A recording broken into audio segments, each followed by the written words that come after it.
Hello, everyone, and welcome to Twillow Talk. I'm Tanys from the Twillow Lifestyle Community, Twillow Lifestyle Academy, and I'm joined by my beautiful co-host, Jurkofsky. Hello, hello. Hey, Jen. And we have an awesome guest for you today, Kelli Hurley. So welcome. Thank you. Thank you guys for having me. I'm excited to be here and join you guys in the magic, right? So I guess anyone that doesn't know me, I'm Kelli Hurley from Energetically Inspired, and I am a transformational coach, and I work in energetics, a lot of stress energetic systems, helping people transform their lives. And really, it's sort of like, I feel like it's bringing the glue between the two of the human aspect, but also this etheric aspect to us, our spiritual, energetic being, right? And how do we merge these two to live a beautiful, vibrant life?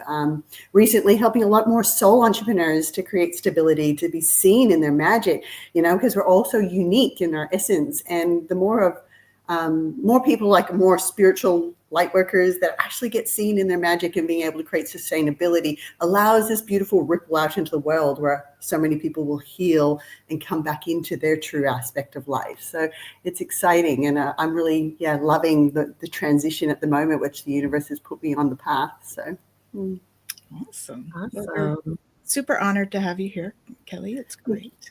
And as our usual style, we often pick a card for a topic. So shall we do that? Yes, excited. Do you want me to pick? I can do that. Drum roll. Drum roll, please, as I pass doggos and all the other to get the deck that we were using for that. So we've got Soul Truth. Oh!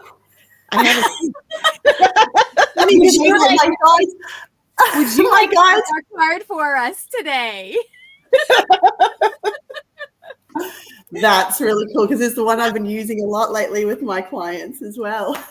Amazing. So why don't you do the honors then, please? Oh, wow. Okay. Thank you, guys. Yeah, how exciting. I love it. Perfect alignment. Oh, there we go. There's something already out. What's this one? This one came in. Am I communicating my needs? Okay. I usually put 3 because there's like a theme behind it for me, and, expression. And I think that this is a big energy around a lot of people really speaking into what their desires are, actually, what do we want, and being truly aligned to our values in life, because so many people sacrifice their values for for a job or for money or for other things, not realizing we can actually have it all, when we truly are anchored into our spirit and trusting in source, right? So I really love the message that comes with that. Are you guys okay if I pull out 3 and see what the feels are? Let's see what happens. Yeah. It was so funny because part of me thought, why don't we each pick a card since we all had the deck? And then you were like, you had it and you're a guest, so of course, pick it. But I just think it's super cool now that you're saying, I always pick 3, because that's just there's 1 of us. So apparently we're supposed to pick 3. So please do the honors. Exactly. What else comes out? Of course, and I was like, why are they not just falling out? Maybe it's because you were like, oh, maybe we all need to pick one, right? Because usually they just kind of fall out. And I'm like, okay, there they are. Where only one popped out for me. And I was like, oh, that's interesting. What's happening here? All right. Nope. We're still in that energy of okay, maybe you guys do need to pick one each. What's the feeling? Let's do it. All right. I've got mine.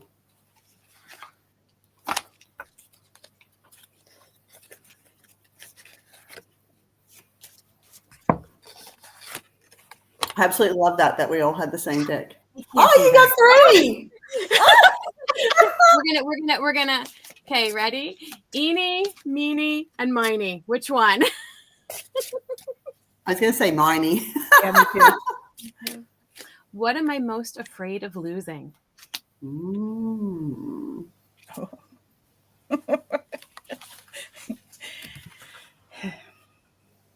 am I waiting for? Someone else to do it for me? Oh, that's an interesting mix, right? Never thinking, only doing. Be brave and you will discover what you're really made of. To do that, though, you need to communicate. Wow, that's right. Yeah.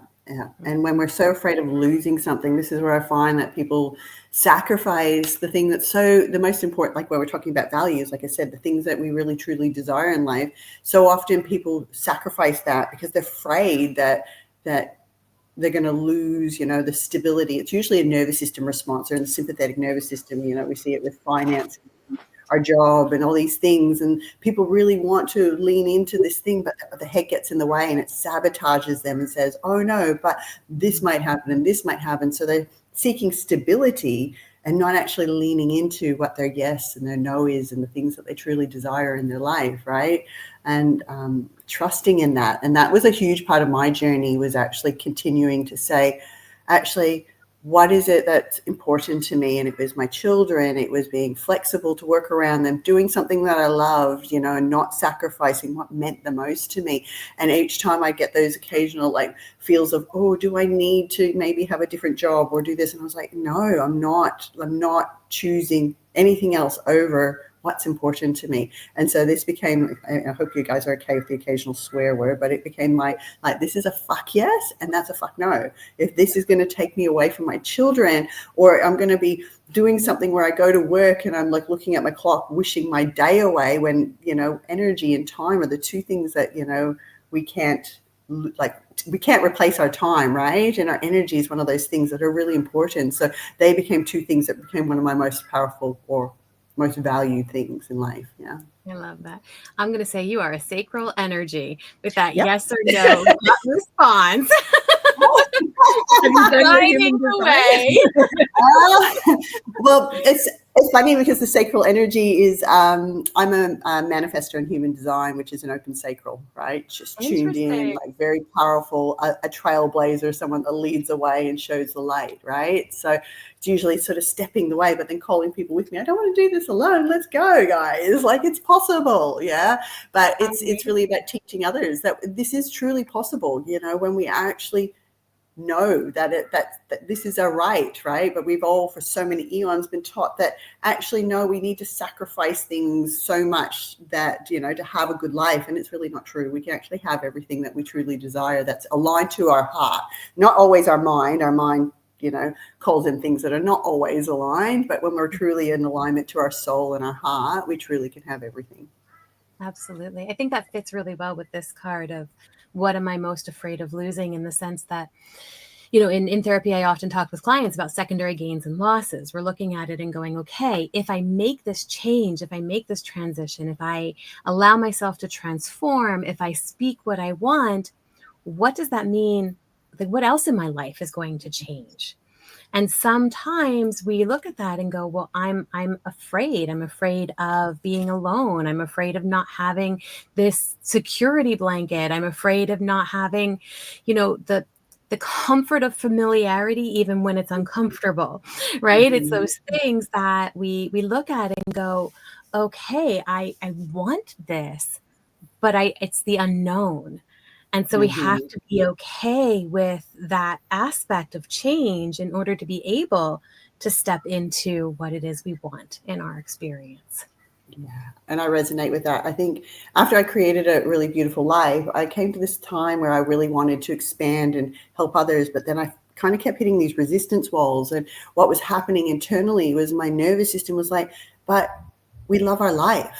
Why would you change this? I had to sit with those aspects. Actually, it doesn't mean I'm not going to still love my life. It's actually just going to be more vibrant and even better. But my nervous system, it was actually realizing that it was slightly fearful of, oh, hang on, you created this beautiful environment around you, that you've got everything that you hoped for 5 years ago. Why are you changing this? And that was a real confronting moment of oh, I am in a comfort zone here, right?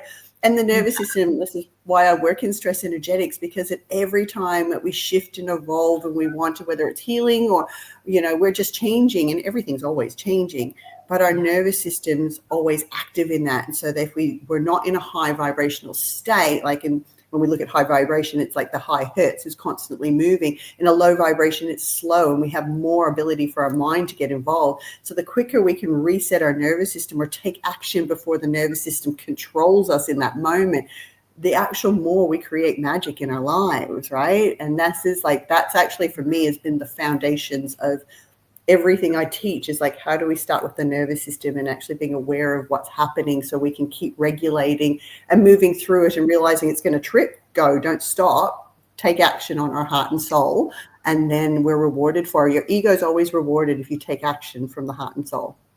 Which is where you get this. Mm. Doing it for you. Am I waiting? What's your feels in that one? Well, you're talking about action. So am I waiting for someone else to do it for me? That's the, you know. Yeah. Well, and you're talking about the nervous system piece. Like that happens so often when our nervous system is triggered and we're in a reactive place. We do wait. We wait and we hope that somebody else is going to deal with the situation so that we don't have to, because our nervous system is going, oh, hell no, right now. But being able to face that fear, face whatever fear is being triggered within us in that nervous system response, then we are able to step into it. So these cards go so beautifully together. You do. And I look at that too, because I think with the nervous system, we'll get these ideas that might be a little bit out the normal and don't feel fully comfortable in our mind, right, in our nervous system.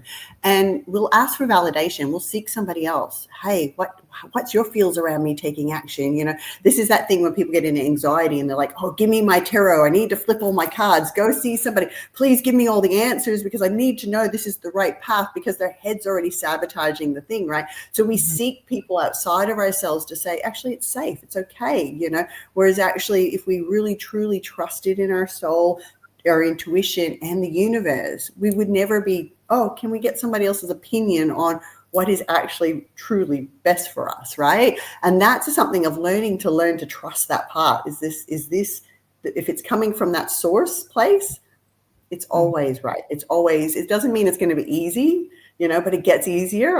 That was one of the things in the beginning I always found. It was like, I tell people, it just gets easier. It doesn't mean it's always easy when we're learning new things and being brought up to a challenge and there's new things going on around us. But if we keep tuning in, well, it actually becomes very easy. I say that so often with clients. It's simple, not easy, right? What I'm saying, what I'm expressing, it's simple in its concept, but it's not easy because of our conditioning and because of how we've learned to show up and the defense mechanisms that are in place and all of the things that we do in order to maintain, right? We have to shift all of that, and that's not easy. It's not. It's funny because it's just the same terminology, but just different words, right? Like it's the same. We're speaking the same language, but just in different words, right? And this is that. It's true though, and I you know, this is why I've been such a strong advocate for like stress energetics, you know, for people to heal. You can't change your reality if you're constantly in the stress response in your contracted state of being, you know, that your head's chatting to you, you know, making you pause and not take action. You know, it's actually learning, how do I just take action and trust, you know? And I feel like there's a message in all of this too, that there's so often like with our intuition and our sense of self, right? This is really connected to the solar plexus, right? What I call is the I am center. It's our fire center. It's where our purpose and our passion and our missions and all the things that light us up in life, right? They turn us on and make us vibrant, right? And it comes from our solar plexus. But if our sense of self is wavering, that we can't trust ourselves, if we can't trust our intuition, this is when we have a lot more anxiety and we're always seeking things outside of us. We're looking for validation from external sources. So the more we learn to trust in ourselves, that we have ourselves, and we also are held by the universe and other beautiful light workers that are doing the things, right? But our intuition as well, knowing that it's actually got our back, then it's like, hang on, why would we not take action on that? But it's a lot of the time, a lot of people need to do a lot of work on learning that sort of almost self-esteem and learning to actually hold themselves, you know, and believe in themselves in all aspects. Yeah. And often we have to get past a lot of our old programming, right? Like like Jen calls it conditioning, the programming of, you know, we've been told all these things of what we're supposed to be or who we are, and they're not always, you know, advantageous, and they're not always exactly what we need to believe in. Often protected. So, you know, that's the thing, that getting over that. Yeah, and there again, that's where other people's opinions or you know, if they're, for me, like the more I became in this soul work, and it became for me a little bit more of that 5D business and things like that, compared to the 3D. The 3D is very systems. It's very like in the mind. It's doing. It's, you know, survival mechanisms. It's been built on those old foundations and those old belief systems. It's not aligned to quantum physics and understanding the energy and how do we actually anchor and stabilize in our own field, right? If we are that vibration, if we are that identity, again, solar plexus, that identity of who we are, it will automatically turn up. The metaphysical becomes physical within 6 to 8 weeks if we anchor and stabilize. And this is proven by science, yet so much of our world is still in that 3D, doesn't understand that energy is the foundations of everything and that you can create any life. Your reality is really a mirror of the frequency of what we are, right? And so, you know, this is where I love that we've had all these amazing people like Joe Dispenza and so many other people who've come out with the science now saying, hey, this is real. Like, and so it's allowing us now to peel away. Like I've had so many of those that had to work so often in looking at where's this belief, what is that coming from, and where is that coming from? A lot of the time it is nervous system regulation and patterns, because when we are tripped in a nervous system response in the sympathetic nervous system, we go adapt to patterns that are meant to keep us safe, but they will keep you trapped in that looping pattern, right? So for me, yeah, it's been a huge journey in relation to all of these things, right? Peeling back the layers, who am I, you know, peeling back all the layers of who I thought I needed to be as a child to fit in, because I was spiritual as well as a young kid, right? I was like, mask that, don't let people know you don't fit in. I just wanted to be liked, so I became the people pleaser. I didn't speak my needs ever, right? Because I wanted society to like me. I was scared of not fitting in, and when I would speak up and see things or know things, you know, my teachers and other people would like, how does she know that? Like, and I'd feel it in their energy, right? I was like, oh, I don't want to be the abnormal person. And crazy enough it is that now when we look at the actual dictionary's word around weird, it actually says that it is of supernatural nature, connected to our fate and our destiny. So the more that we turn up in who we are, in our weirdness and our uniqueness, the more we're connected to the supernatural, which is the spiritual side, the energetic, the soul. We're connected to our purpose, to the things that light us up, right? And so, and then it's interesting at the bottom, it's come in with the Western world's newer interpretation of you are alienated, that if you are different, you know, and it's interesting how it's got these three concepts. And I was like, we've all grown up with that bottom one, to be alienated, to being the odd one, right? But it's actually the original terminology is that of supernatural and connected to your fate and destiny. Love that. Absolutely love that. I always joke about being weird with a Y, because WYRD is actually alchemical weird. So being magical. Yeah, I love it. Yeah, well, and I'm just Kelly with an I. So every time someone says, how do you spell your name? And it's like, they're all I-E. And I was like, no, just I. Like, and it actually, it was interesting because my dad was really like, it had to be that way. He liked it that way. And it actually meant that the numerology for my name bring me a number 11, made me as a spiritual master in numerology, right? But if I put an E on it or a Y, it would energetically change the frequency of that I was going to turn up in this world in. So, you know, you got to trust in all of these unique things, right, to make us special. Yeah, absolutely. Yeah, I love it. It's something, I guess there's a big message in there for so many people who are scared to lean into who you are, and realizing that that's actually where your gifts are. Because I think for me, it's the gifts are connected to the essence of who I am, right? And the more I lent into me, you know, that became where my purpose came out, and the things that actually did fill me up internally to help others and serve and get rewarded abundantly from that place, because I was filling myself up, not, you know, just from money perspective, but actually showing up for the world and helping others and feeling that high vibrational state of being, you know, seeing the transformations and the amazing things that would happen from that place. And then that just created the ripple effect, because I was in this high frequency of like, I'm showing up, here I am, world. I just wanted to help more. Yeah, absolutely. When you were talking to before about just like the nervous system and the way that we hold everything in the body. And I think that that's such an important piece for us to remember, because we can do all the work, we can play all the music, we can do, you know, all the meditations, but if we're not releasing the trauma that we're holding, if we are not allowing ourselves to come back into regulation, then that system of going back and forth, the communication between the brain and the gut brain and all of that, it's continually sending those signals that we're not okay, even though we're doing all the things. Yeah.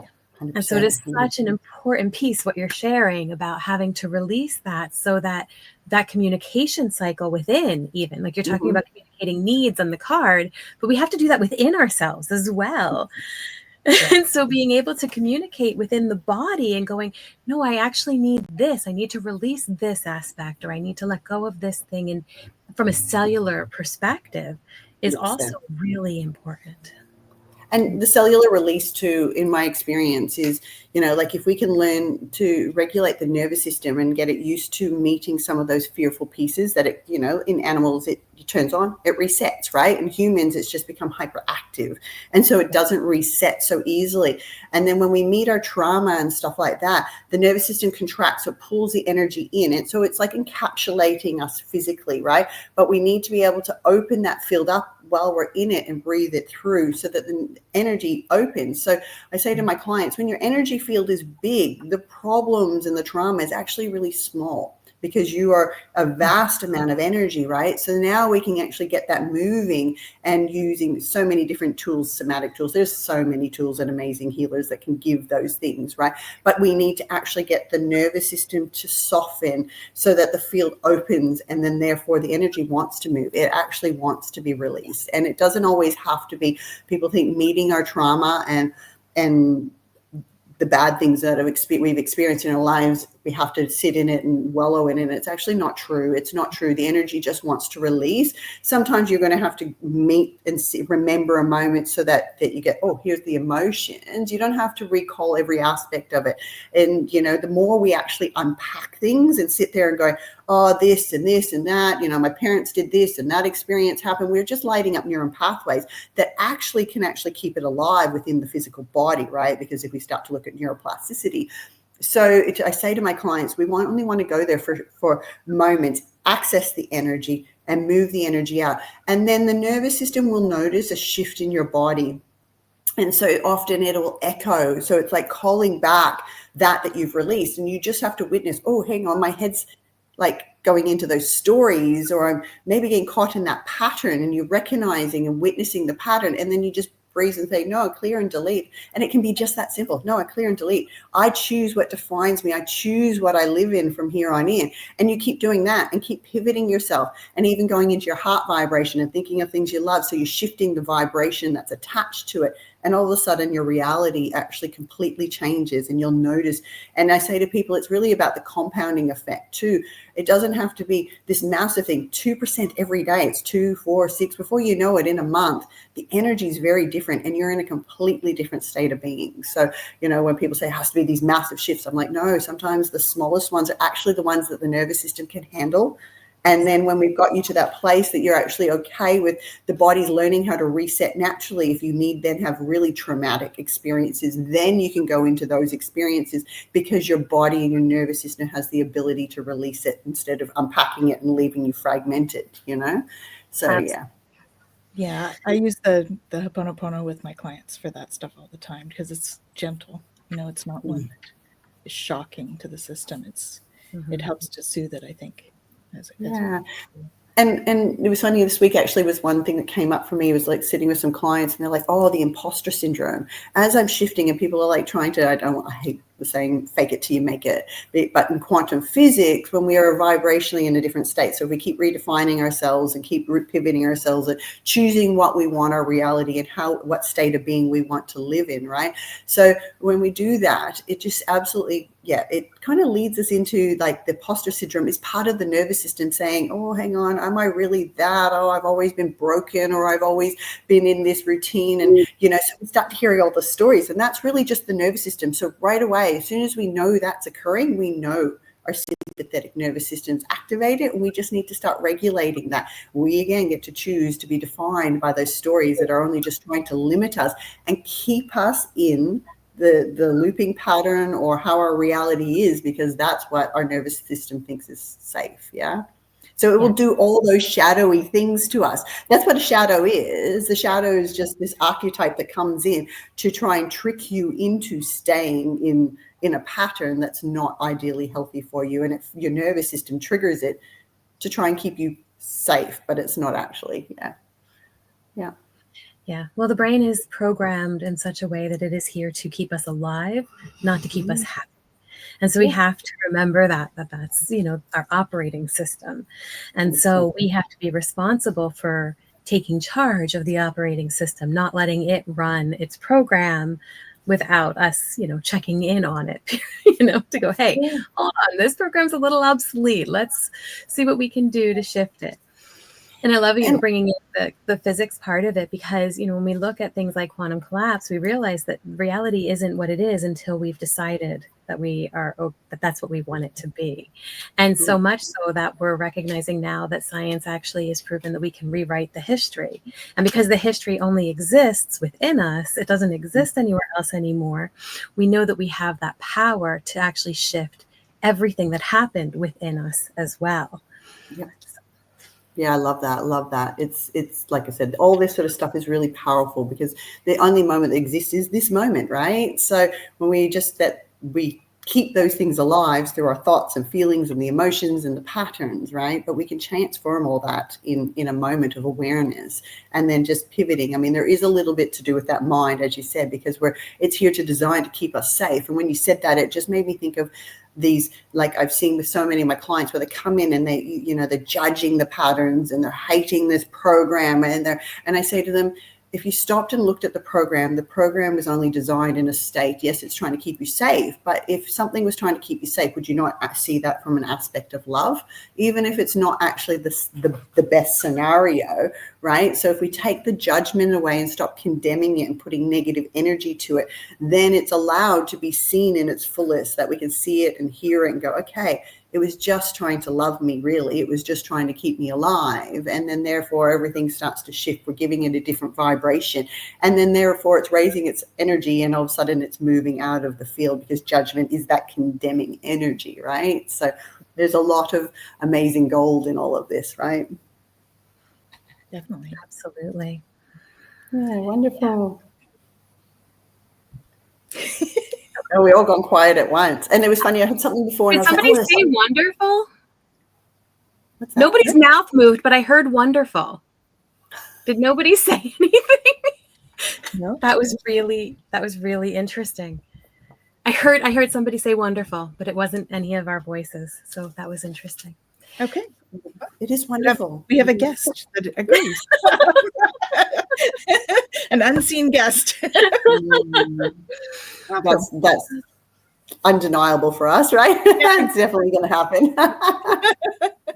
When you were talking earlier too about the regulating of the nervous system, one of the things that's really interesting, and you had talked about like how animals, they get activated and then they come right back. But for us, the more that we are in that activated state, the more our baseline goes up. And so then we're constant. So then when we think, oh, okay, well, I'm activated and then I come back. Well, I'm not actually coming back to baseline. I'm coming back to that new kind of place. And so we're always activated, as you said. And what's really interesting is when I do this work with clients, we'll get there and then I'm like, okay, now do it again. And they're like, but this is my baseline. And it's like, okay, yeah, I know, but let's do the practice again. And then they're like, oh, that just shifted. Okay, let's do it again. Yeah. Right? And we can realize that, oh, wait a minute, what I think is my baseline is actually years of this activation that is, miles away from what my baseline actually can be. Yeah. Bring it back. That hyperactive state of being where it's actually like, on all the time. But even if it's those heightened states where we notice it's on, we're like, yeah, I'm stressed, I'm in anxiety, we're here.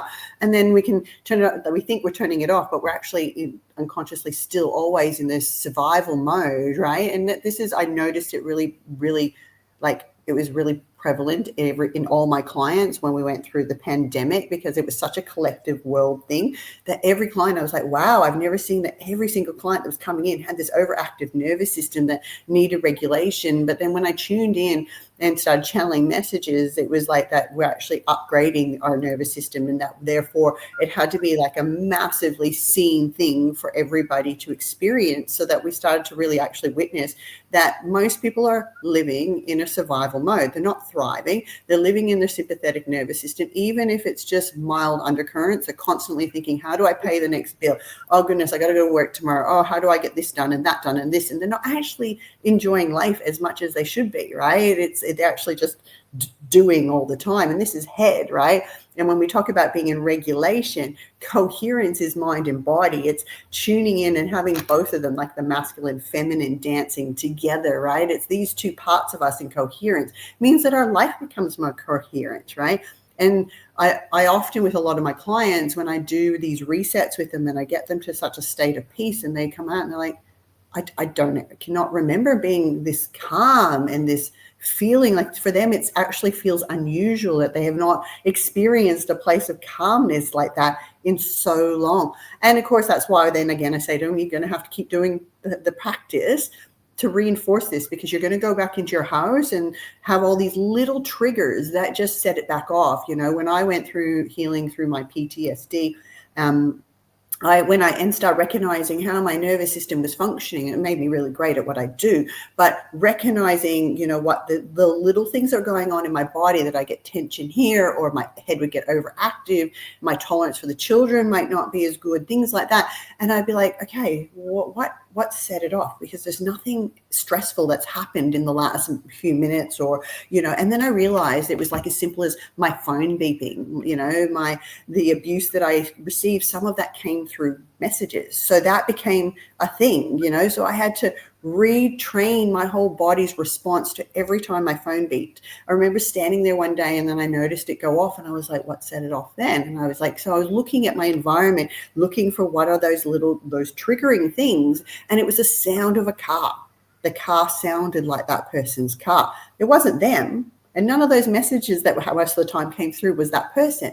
But my nervous system was already like, so that showed that there was that undercurrents, that it was still always like, where's the threat? Where's threat? Oh, that could be a threat. Like, oh, hang on, is that person? And I wouldn't even recognize it, you know, be like, oh yeah, that's the client or that's somebody else. But my nervous system was already like, it was fragile.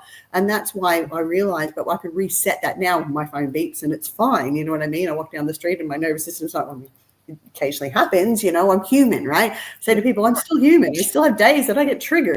I still have days that, you know, something gets set off. I say to them, I'm human. I some days all have negative thoughts some days, and I wake up and every day I just do a clearing process, you know, that I'm like clearing any of that negative thoughts and feelings that might have come up in my body, because they're just chatter. We have thousands of thoughts a day, and they don't always define us, but we just want to keep our energetic field as clear as possible, so we're not carrying baggage that we're not even aware that we've taken on.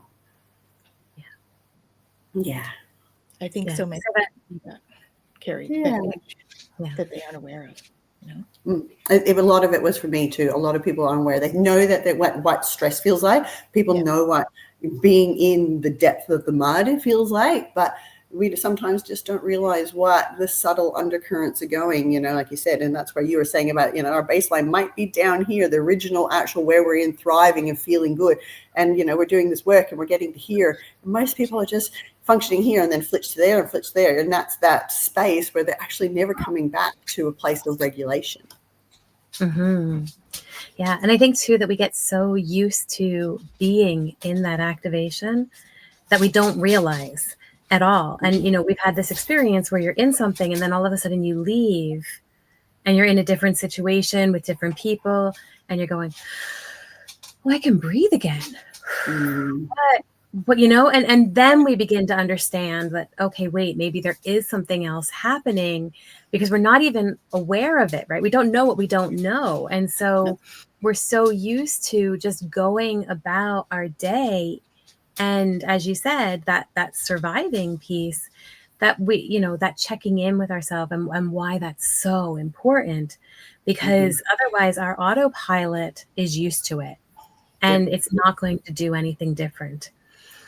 So, you know, when you said about sorry, when you said about how, you know, all of these thoughts that are coming through our head and how they're not who we are, like none of the thoughts are who we are. Even when we are in control of the thoughts, it's not defining who we are. And I think that that's such a beautiful piece, because it begins to get us to just question everything. It moves us into that observer place where all of a sudden we have the opportunity to take that power back.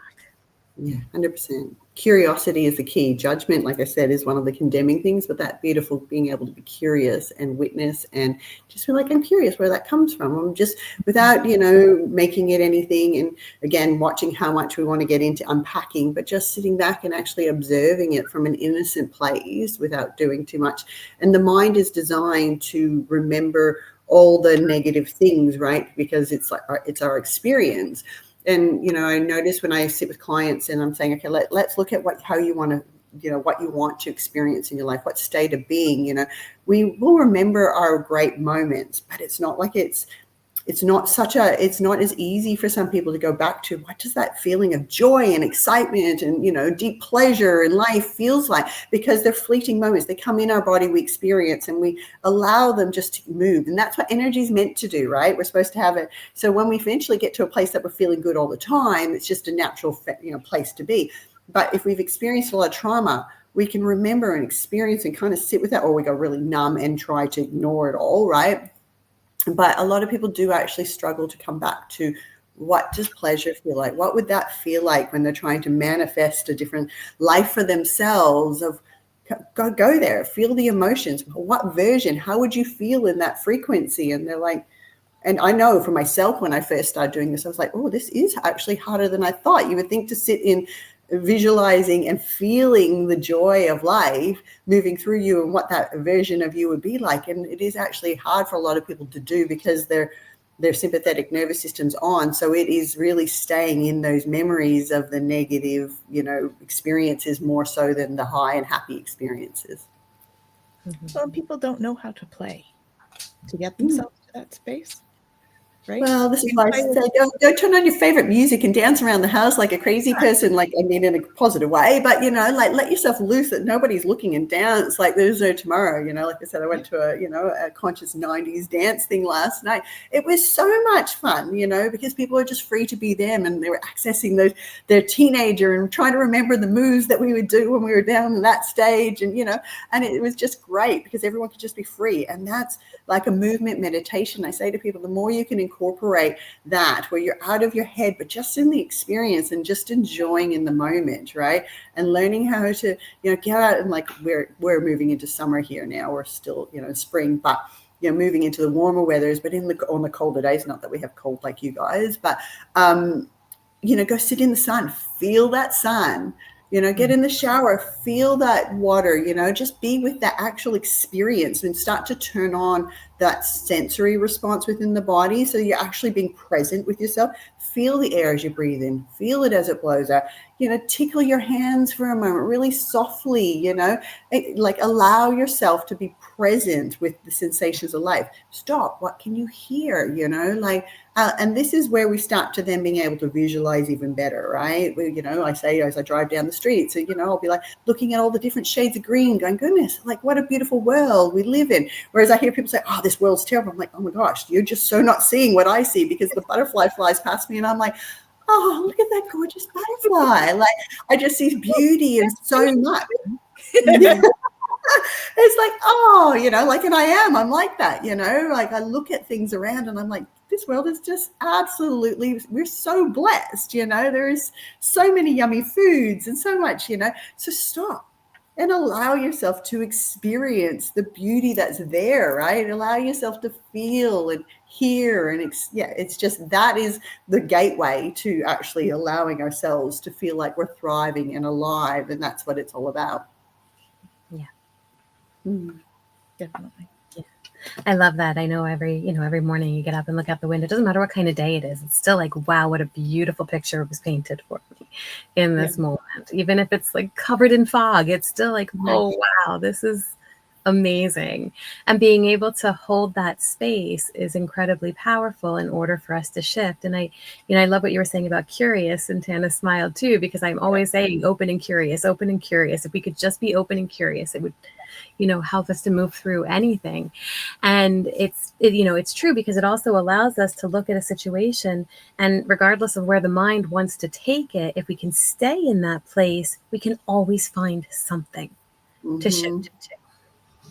100%. We just, and it's just having simple tools. That's one thing I really encourage for people, is to have simple tools that we can use in every moment, or continually, like, how do we keep shifting ourselves so that we can keep pivoting our energy and our experience. And because I know when I was like really in the depths of it all, I had little kids then too, and people go, go meditate for an hour. And I'm like, I can't. I've got a toddler running around my house. Like, I used to try and do 15-minute practice. And most of the time I would be like, by the end of it, stressed because they'd interrupted me 10 times and they started fighting because I'm not out there managing them. I mean, they're 2 little boys, right? So I'd be like, this is so not working. It's actually doing the opposite thing, So how could I incorporate things that allowed me to release and experience and be present? And it wasn't about so much about doing things like, as in, meditation and this. Yes, I 100% say that, clearing our energy and practicing. But how do we do that? Simply breathe in and set an intention. I breathe out, and energy moves with intention, right? So it's feeling our body. Okay, what does my body feel like in this moment? Oh, okay, that feels a bit tense there. Breathe into it, and it can be so simple like that. And, we can continue to bring ourselves back. Even now I say to some of my clients, not that I like washing dishes, but I have a dishwasher, but my son does it too. But, when you have the hot soapy water, put your hands in, feel the water for a moment, like just smell this, like the smell of the soap, or, like just allow yourself just to be present for a moment and try and get out of the crazy head thinking, the icky, sticky, stinky thinking kind of thing, because that's half the problem, is we're up here so often, we're actually not actually in experiencing living. Mm-hmm. Well, and our brain tells us all sorts of stories. Very rarely are any of them truth. They're just trying to make sense of stuff that doesn't. And I think that's like, if we start to do those kind of embodiment things where, the shower, or, just the breathing for a few moments, it's clearing the mind a little bit. And I say to people, the soul whispers to us. It doesn't yell. And if the phone lines, it's like us, we all grew up with the old phones that literally would beep engaged, If our head's overthinking, the whispers are coming through and we can't really pick them up because they're whispers. And the head's so noisy, we then go, oh, is that right? No, we didn't even notice it most of the time.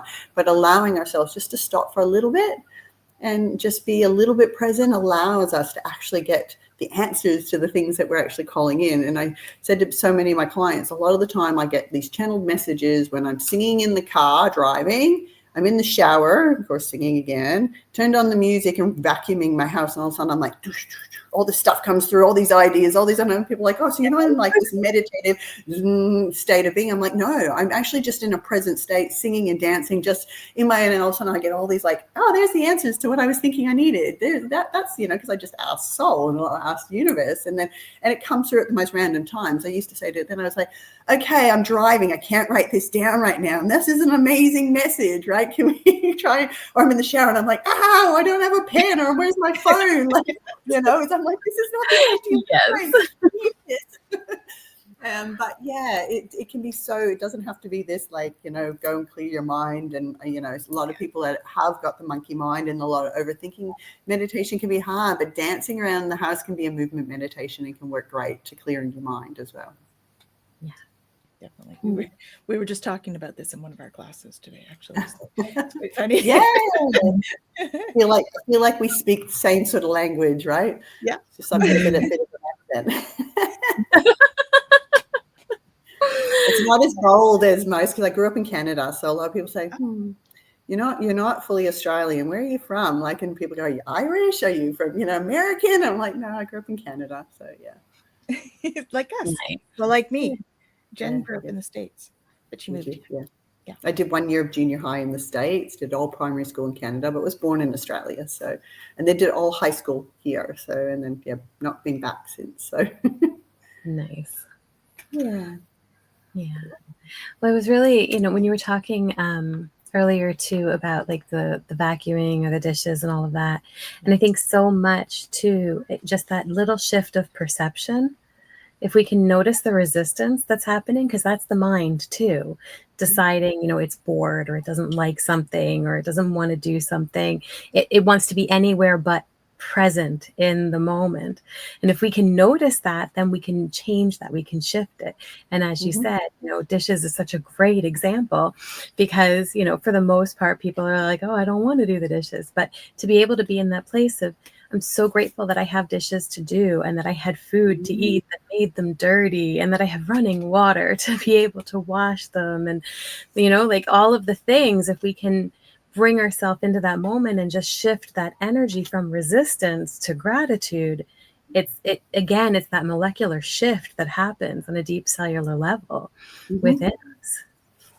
Yeah, beautiful. Yeah. And I think for me, even like when I wake up in the morning, like when we first wake up, we're in the alpha frequency for just that first few minutes. And I love the feeling in my sheets. And I remember someone was doing like teaching, you know, card readings when I was younger at one of the spiritual churches, and the girl pulled out, she's like, I'm getting the message that one of your favorite places is your bed. And I was like, And then I was like, actually, no, you're right. Like I resist going to bed because I'm a night owl, but when I'm in my bed, once I'm there, and in the morning, I don't want to get out. I love the feeling of my sheets. And now I really am present with that. Like I feel the sheets for a moment, and I, you know, feel how it is to be cuddled up in my favorite pillows. And, you know, and even then in my bedroom, like I open my curtain, and I'm lucky I've got acreage next to me. And sometimes there's the kangaroos up on the hill beside me, and I can hear all the birds as well. Right.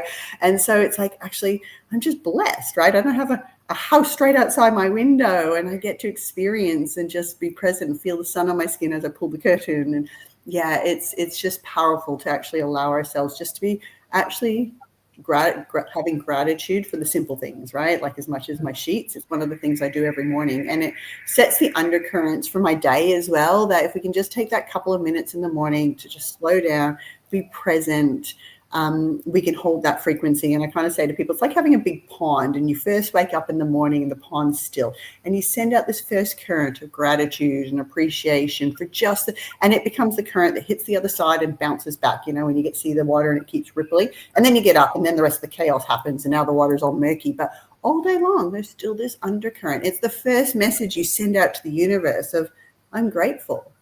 Right. And they've done studies on this, and it says that, you know, the chemical response actually in the brain after 30 days of just spending a couple of minutes in the morning in gratitude actually changes the molecular functioning of the brain, you know, and it's how they've actually done a lot of work with people with PTSD when they're doing tapping and things like that. There's a lot of studies around that. So it's simple tools. Again, for me, it was always, what simple things could I add in to my daily life that would shift me from a place where it felt really heavy and, you know, chaos, to a place that actually feels really calm. And, you know, I feel really, really grateful for where I'm at. And, you know, back then, you know, I said to people, all I wanted was to be happy and to be out of where I was at that stage. I didn't know I'd be where I am today, and I'm so blessed, but I just kept day by day taking the next step to the next step to the next step, and watching how my life fully evolved. If somebody had said to me 12 years ago, you're going to be one of the Gold Coast best healers, or you were going to be a best-selling author, like 5 years ago, if someone had said that to me, I would have probably laughed. Like, I was like, that was just not in my spectrum. It was not something I, as a child, had sat there and thought, oh, this is what I'm going to do with my life, you know? It was just like, and I say to people, like, I kind of throw out to the universe, I want this is my baseline, but I go beyond my wildest dreams, because I allow those doors. And, you know, this again comes back to when source, or, you know, has opened opportunities up to me. And, you know, my mind, I remember when I got the opportunity to do the book, I was like, at school, I actually in year 11 got a D in English. Like, I hated reading. I was like, I'm not an author. Like, I'm terrible at, but I literally on Facebook every single day, I'm writing all these channeled messages and telling all these stories and talking about, you know, and then I just sat there, and it was like, kept getting these nudges, and I was like, what am I missing? And then so I was like, what do you have to lose about this? Like, all the cards I flipped had, every single one had books in them. And I was like, the response, because I'd almost just, it was a full moon, and I literally can remember it clearly. It was, I said to someone, my girlfriend, I said, I think my kids are turned into werewolves, because they're literally ready to, like, most of the time they're great nowadays. I've said twice now that they were like fighting and stuff. Most of the time my boys are really beautiful, but this one weekend, they were like being triggered by the moon. They were emotionally overloaded. They were just, and I was like, it's like the werewolves have come out in my house, right? So at that time, my nervous system was also very triggered. So when this opportunity came in, what did my mind do? Shut that down, not in your projection. That's a no. And then a day or two later, when I was in this regulated state, I was like, oh, like actually, and the interesting thing is about 3 weeks beforehand, in the morning, I channeled this message, and it was a little bit about my story, my personal story, but it had this like commentary response to it, that we want the white picket fence, we're married with the 2 kids and the unicorn. And I was like, where'd the unicorn come from? Why would I be saying this? And I was writing it. It was all this like, and I was like, I just sort of was like, okay, this is really weird, right? And I hadn't done anything with it. And then I clicked. Soul had already started to give me the story weeks beforehand, before the opportunity had arisen. And I was like, this is how it works, right? But again, both times I could have shut the story down. Like, who's going to talk about a unicorn? Okay, obviously my life didn't work out because I didn't get my unicorn. That was how I was kind of leading into it, right? Yeah. But yeah, again, it was, and then I could have listened to the story of, oh, you weren't great at school with your English, so oh no, who are you to tell? What story would you have to, to share with the world? And so, again, it's a great example of how we can talk ourselves out of something that can be really potent for others to hear, to feel like my story, I feel like, is a medicine for others to feel like they're not alone, that, this is quite normal for people to experience that turmoil through, divorce and separation and, the detachment and what can happen to us, and actually how it awakened me into the version of me that I am today, and I never seen myself ever being a single mom, and that happened. And it was actually through that happening that actually allowed me to really lean into what was my purpose here on earth. And I had no idea what that was. That was not something that I got whispered to as a child in my dreams, as I knew. Anyway, not that I remember. Yeah, it's amazing when we look at our stories and how they've brought us to exactly where we're meant to be, even if we didn't understand the journey while we were on it.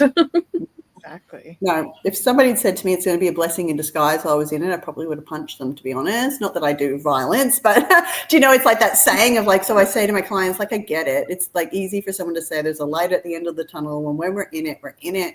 It's not, it doesn't feel easy, and we question why us on all the stories. But when we get to somewhere great in life and we experience what we learned, and, for me, it became part of the gifts that I share with the world, because again, it's not something I've read in a book. I mean, I've learned the studies as well, but I have embodied it. I've experienced it.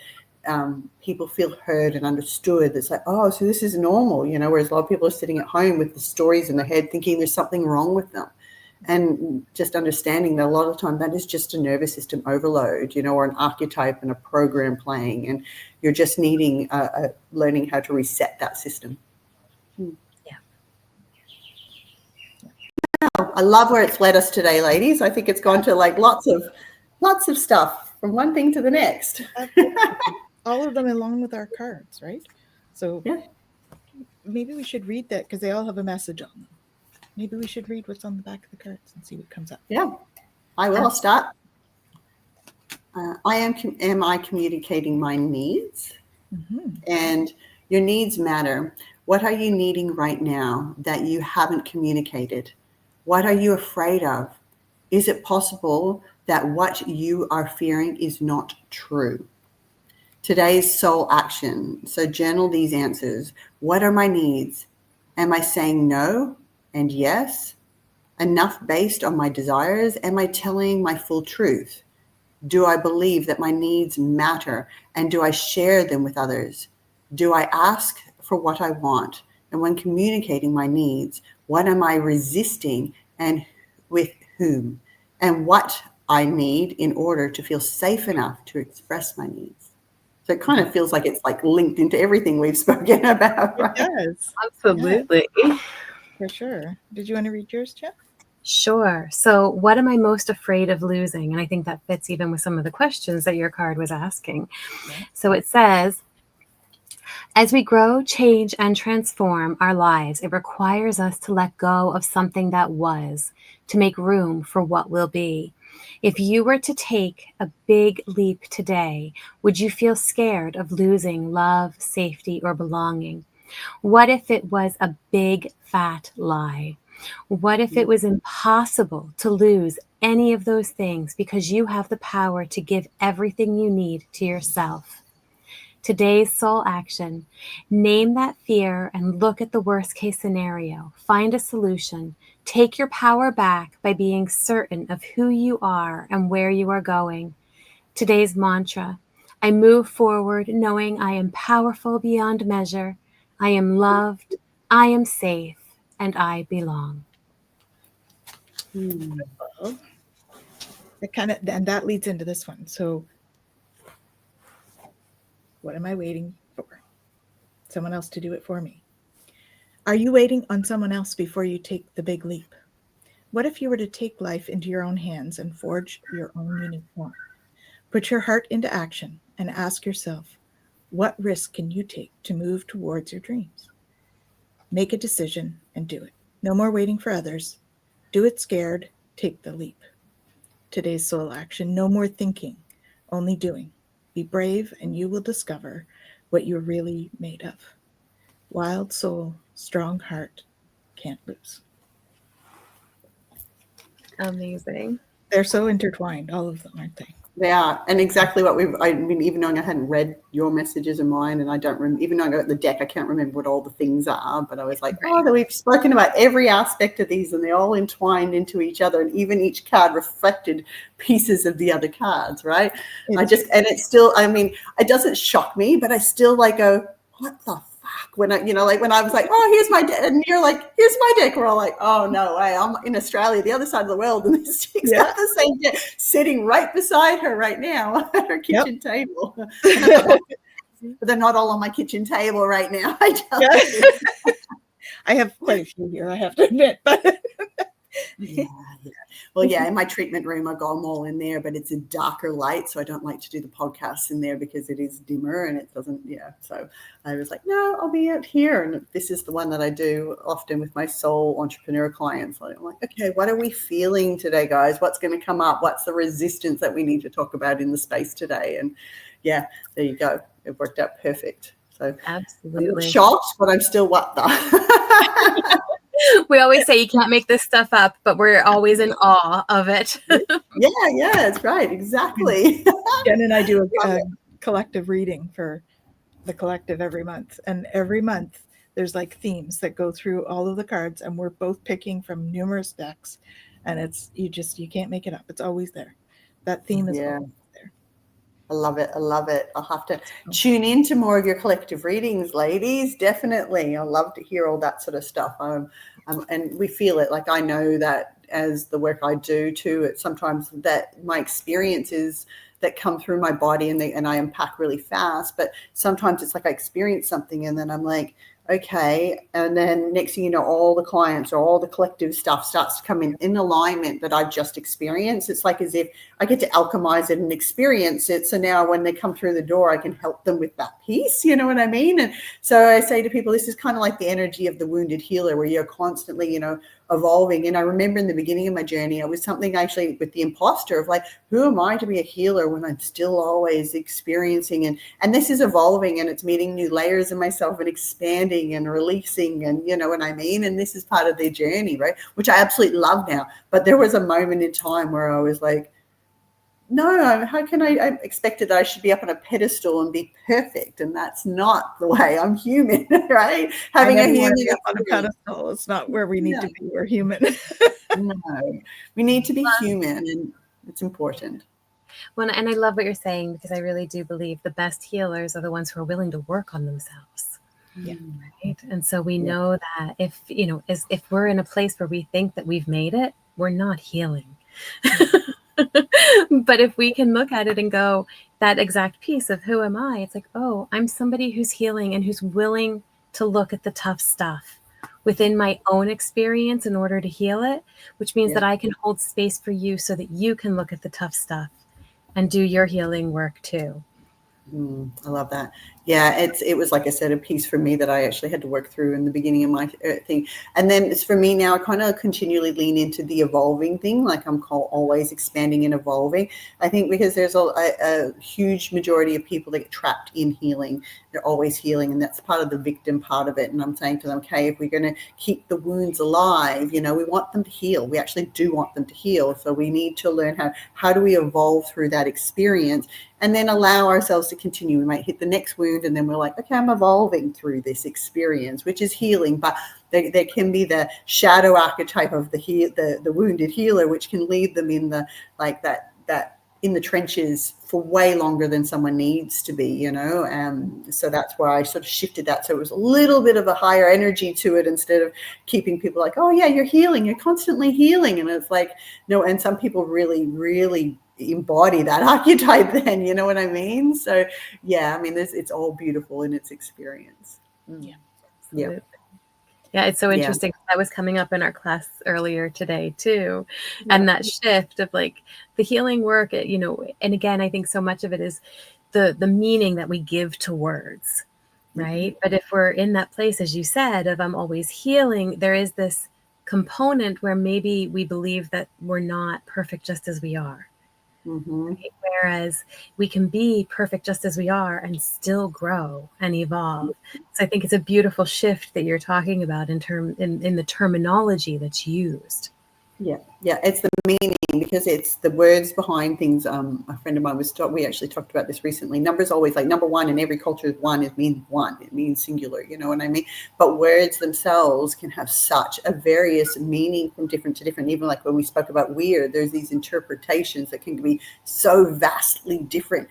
And so, where we've grown up in our society's cultures and the imprinting and the beliefs and all these things can have us have a vibrational different meaning. And words are like spells, right? So the vibration that we put to something creates that in our realm, and this is a big thing that I was picking up in my Akashic records this week. And they're like, the coding of the frequency of the words that you put forward are there to imprint and change vibrational bases of other people. And I giggled to myself, because remember I was saying that I never thought that, when I was writing the book, words, no, like I had this already, and now it's like Akashic's like, no, it's your words. The vibration that you're anchoring into this high frequency is actually encoding people with this shift in their, in their, what they call an I am, working through like those things of, what am I and how am I transforming in my life, and what am I calling in, and what is that frequency that we embody, anchor, and stabilize, right?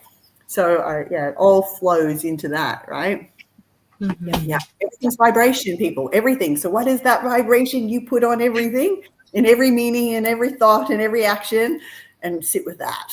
When we start to see life as energy, everything changes. We're like, okay, like my head still has a bit of the 99.99% space, and I'm like, but I'm sitting on, this chair feels very real under my butt, like and my head's still like, I'm still not fully there yet, but in theory I get it, but it's like, anyway, it's true. That's part of being human. We're supposed to be here to heal. That's part of the job. Yeah, we're supposed to feel the denser things. That's what it is, right? That we live in a dimension where we feel more matter than we do in energy as such, And yet there's all this vast stuff that we cannot see with the filtration systems of what our mind and our eyes and all the things do, right? So we feel more density, and that's actually, again, like what we were talking about earlier about feeling dense emotions. Where actually the human body is meant to feel more matter. So the dense emotions, the pain, like that's density, and it's actually, well, no, but there is this whole other spectrum that we've just for eons not been taught. And it was actually only, in the last little periods of time that people are actually even aware of, quantum physics. I mean, Einstein spoke about E equals mc squared, but people are like, what? No? And they still even know it was like found then, and people are still like, no, that's still woo-woo, So yeah, it's now society's catching up to these things, that I see that there's going to be a massive shift in the generations to come in the way our nervous system functions, how we move through life, how we create our lives, you know, turning into our purpose and our passion and actually living a place that feels influential, impactful, joyful, you know, all the things that we can be, again, in our values and what's important to us, not from a place of safety, but a place of actually truly what feels in alignment, in vibrational alignment. Absolutely. Yeah. Yeah. I can't believe it's been an hour. Yeah, that was Now quick. it's I can talk. You can notice. It's good. That's why we enjoy her. Hours always fly by because they're just, it's so lovely. It's so lovely to have the conversation and for you to share with us. Thank you. It does make the hours just, you know, right by. Thank you, ladies. Like I said, I do appreciate it. And I do appreciate that you guys were able to a little bit of adjustment because, you know, I'm in the other side of the world and it's morning here and it's night there, right? So it just, yeah, but I do appreciate that we did find a time that made it work and it all was in divine timing, right? That's right. Divine timing for sure. Well, thank you so much for joining us today, Kelly. We really appreciate it. It's been lovely. And for everyone else out there, we'll see you next week on Twillow Talk. Bye now.